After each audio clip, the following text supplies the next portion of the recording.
Hi guys, மூவிக்கான continuation video பற்றி தான் பார்க்க போகிறோம். இன்ட்ரோ முடிஞ்ச மேலே பாட்டி உட்காந்து ஜாலியாக ரெஸ்லிங் பார்த்துட்டு உட்காந்துட்ருப்பாங்க. அவங்களோட பையன் வந்து, அம்மா இப்படி ஏதாச்சும் வேறு மாற்றலாம், இல்லை ரெஸ்லிங்கே பார்த்துட்ருக்கீங்களே அப்படின்னு சொல்லுவாங்க. அதுக்கு வந்து பாட்டி வந்து வேறு ஏதோ எக்ஸ்பிளைன் பண்ணிட்டு இதுக்கு சொல்லுவான். அவங்க பையன் சொல்லுவான், அம்மா எனக்கு ஒரு பொண்ணு இருக்குன்னு. அதுக்கு அந்த பாட்டி கலாய்ச்சிட்டே, பொண்ணு இல்லைடா 2 பொண்ணுங்க உனக்கு அப்படின்னு சொல்லுவாங்க. அப்புறம் அவங்க பாட்டி வந்து ஜாலியாக பார்த்துட்டு உக்காந்துட்டு இருப்பாங்க.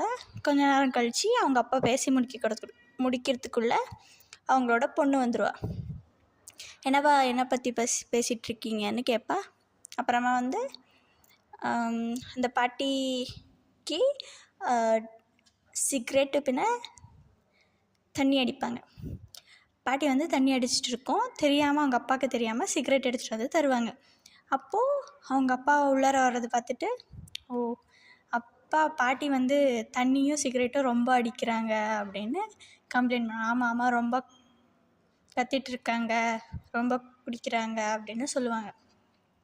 அப்புறமா கொஞ்ச நேரம் கழித்து பாட்டி வந்து, உங்கள் பாய் ஃப்ரெண்ட் வந்து எனக்கு ஃபாலோ ரிக்வெஸ்ட் அனுப்பியிருக்கான், நான் வந்து அக்செப்ட் பண்ணிட்டான்னு கேட்பாங்க. அதுக்கு அவள் வந்துட்டு, நானே அவனை பிரேக்கப் பண்ணலான்னு நினச்சிட்ருக்கேன், நீங்கள் என்னென்னா அக்செப்ட் பண்ணுறேன்னு சொல்கிறீங்களே அப்படின்னு சொல்லுவாள். அப்புறம் திருப்பியும் நியூஸ் ரிப்போர்ட்டர்ஸ் எல்லாம் குரூப்பாக உட்காந்து டிஸ்கஷன் நடக்கும். எதை பற்றின்னா, நார்மலாக வந்து இந்த சைக்கோ கில்லர் வந்து எல்லா வயசானவங்களையும் டார்கெட் பண்ணி கொலை பண்ணுறாங்களே, என்ன பண்ணுறதுன்னு நினச்சி அங்கேக்கு முடிச்சிக்கலாம். மறக்காமல் லைக், ஷேர் அண்ட் சப்ஸ்கிரைப் பண்ணி